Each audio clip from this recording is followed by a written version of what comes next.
Sebuah legenda yang telah berkembang pesat di daerah Candi Prambanan yang masih dipercaya oleh masyarakat sekitar. Alkisah, pada zaman dahulu kala di Prambanan, Jawa Tengah berdiri dua buah kerajaan Hindu, yaitu Prabu Damarmoyo, dan mempunyai seorang anak putra yang bernama Raden Bandung Bondowoso.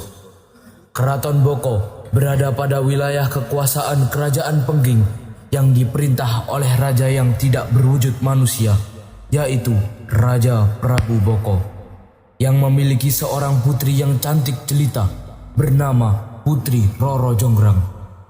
Prabu Boko juga memiliki patih raksasa, yaitu Patih Gupolo. Prabu Boko ingin menguasai Kerajaan Pengging, maka ia dan Patih Gupolo mengumpulkan kekuatan dan mengumpulkan bekal. Setelah persiapan dirasa cukup, maka berangkatlah Prabu Boko dan prajurit. Sesampainya di Kerajaan Pengging. Siapa kalian? Dan mengapa kalian datang ke sini? Kami dari Kerajaan Keraton Pengging. Kami ingin merebut kekuasaan kerajaan ini. Oh, tidak bisa. Sebelum kalian menghadap raja, hadapilah kami dahulu. Apa salah kami sehingga kalian ingin merebut kekuasaan dari kerajaan ini? Sudahlah Raja, kita serang saja mereka. Terjadilah pemberontakan antara kedua kerajaan. Banyak korban berjatuhan di kedua belah pihak dan rakyat Pengging menjadi menderita. Mengetahui rakyatnya menderita, maka dia mengutus anaknya, Bandung Bondowoso, untuk balas dendam kepada Prabu Boko. Wahai anakku, balaskanlah dendam ayah pada kerajaan Boko, karena mereka, rakyat kita, menjadi miskin dan kelaparan. Baiklah, ayah. Akan aku lakukan. Maka berangkatlah Bandung Bondowoso menuju kerajaan Keraton Boko. Ketika di perjalanan, ia bertemu dengan Patih Gupolo dan Prabu Boko. Siapa kau? Sepertinya kau bukan rakyat dari kerajaan ini. Memang bukan. Aku adalah Raden Bandung Bondowoso, putra Prabu Damarmoyo dari Kerajaan Pengging. Tujuanku datang ke sini ingin membalaskan dendam ayahku terhadap rajamu. Ada apa ini? Siapa kau? Aku adalah Raden Bandung Bondowoso, putra dari Kerajaan Pengging. Dan terjadilah perang yang sangat sengit antara Bandung Bondowoso melawan Prabu Boko. Karena kesaktian Bandung Bondowoso, Prabu Boko dapat dibinasakan. Melihat rajanya tewas, maka Patih Gupolo melarikan diri dan Raden Bandung Bondowoso mengejar Patih ke kerajaan Keraton Boko. Dan sesampainya di kerajaan Boko, Putri!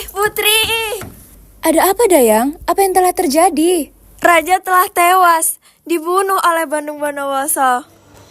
Benarkah? Iya Putri, Raja Pengging beserta putranya, Bandung Bondowoso dan pasukannya telah menghabisi kerajaan Prambanan yang mulia ini.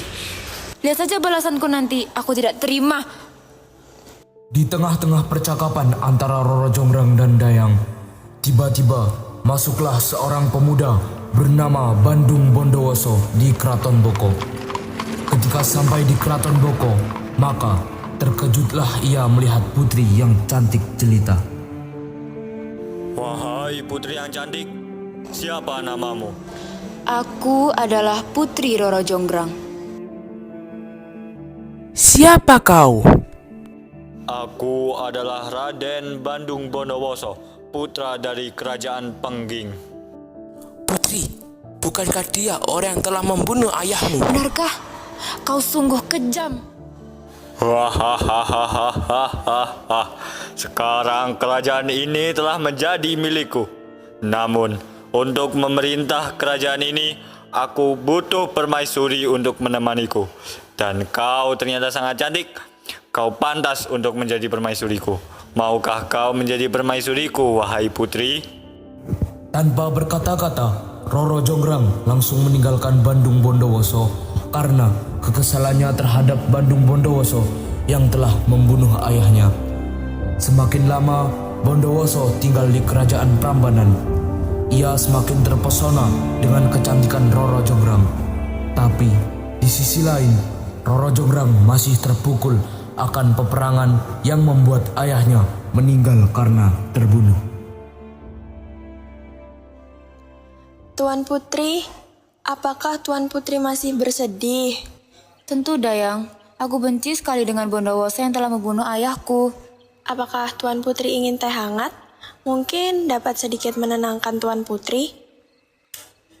Boleh, aku mau. Baiklah, tunggu sebentar Tuan Putri. Saya buatkan dulu tehnya. Dayang pun pergi ke dapur istana untuk membuatkan teh. Ia mengambil cangkir, lalu ia masukkan 1 sendok teh serbuk daun teh. Ia mengambil air panas, lalu ia tuangkan ke dalam cangkir yang sudah berisi serbuk daun teh.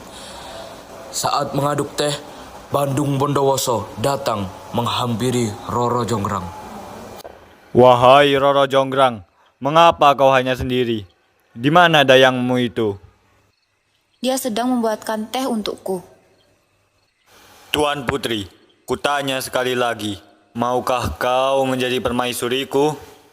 Lalu datanglah sang dayang sambil membawa nampan berisi secangkir teh untuk Roro Jonggrang. Ia memberikan secangkir teh itu kepada Roro Jonggrang. Dayang, apa yang harus aku lakukan? Aku sudah muak mendengar pertanyaan itu.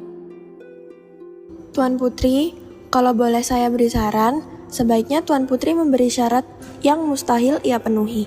Kalau dia gagal, dia tidak dapat menikahi Tuan Putri. Kira-kira apa syarat yang harus saya berikan? Lebih baik ikuti kata hati Tuan Putri. Bagaimana Putri? Bersediakah kau menjadi permaisuriku? Baiklah, aku mau. Tapi ada syarat yang harus kau penuhi terlebih dahulu. Syarat? Apa syaratnya? Kau harus membuatkanku 1000 candi dan 2 buah sumur. Dan itu harus sudah selesai saat matahari terbit. Baiklah, apapun akan aku lakukan untukmu. Aku terima persyaratanmu itu. Setelah menyetujui persyaratan yang diberikan oleh Roro Jonggrang, Bandung Bondowoso segera menghampiri ayahnya di ruangannya. Sang ayah memiliki kekuatan magis dan dapat memanggil jin. Bondowoso akan meminta bantuan ayahnya untuk memanggil jin-jin agar membantunya memenuhi persyaratan yang diberikan oleh Roro Jonggrang.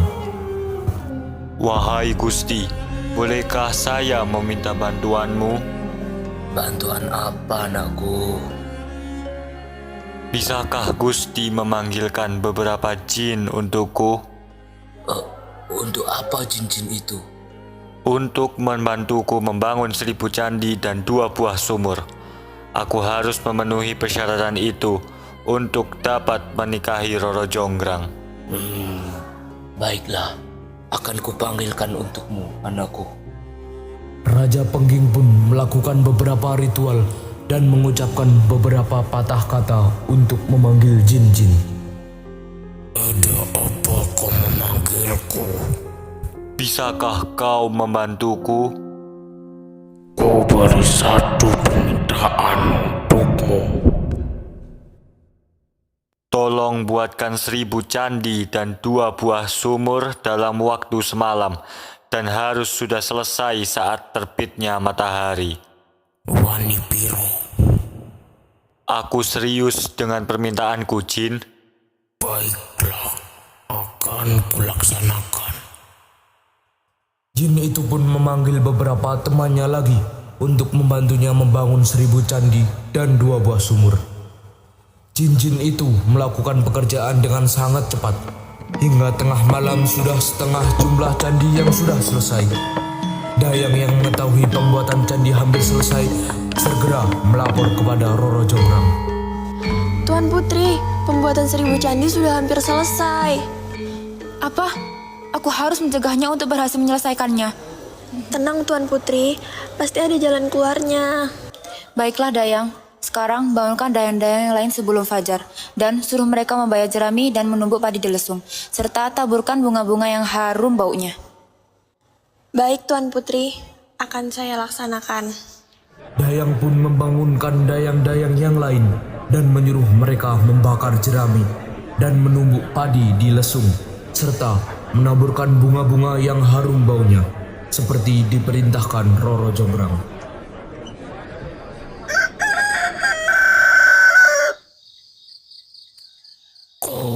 Sepertinya matahari sudah mau terbit. Lihatlah para gadis-gadis juga sudah mulai menumbuk padi di lesung. Semuanya, mari kita pergi. Benar, ditambah lagi ayam sudah berkokok. Ayo semuanya, kita pergi. Para jin pun pergi meninggalkan pekerjaan mereka. Candi-candi tinggal sedikit lagi selesai dan sumur juga tinggal sedikit lagi. Roro Jonggrang terlihat senang karena rencananya berhasil dan Bandung Bondowoso tidak dapat memenuhi persyaratan. Di lain pihak, Bandung Bondowoso sangat kecewa karena tidak dapat menjadikan Roro Jonggrang sebagai permaisurinya. Tetapi Bandung Bondowoso tambah kecewa dan marah setelah mengetahui rencana Roro Jonggrang yang sengaja menggagalkan usahanya. Bagaimana? Apa permintaanku sudah terpenuhi? Wahai Roro Jonggrang, mengapa kau sangat licik? Kau telah menggagalkan usahaku untuk mewujudkan 1000 candi yang tinggal kurang 1 candi lagi.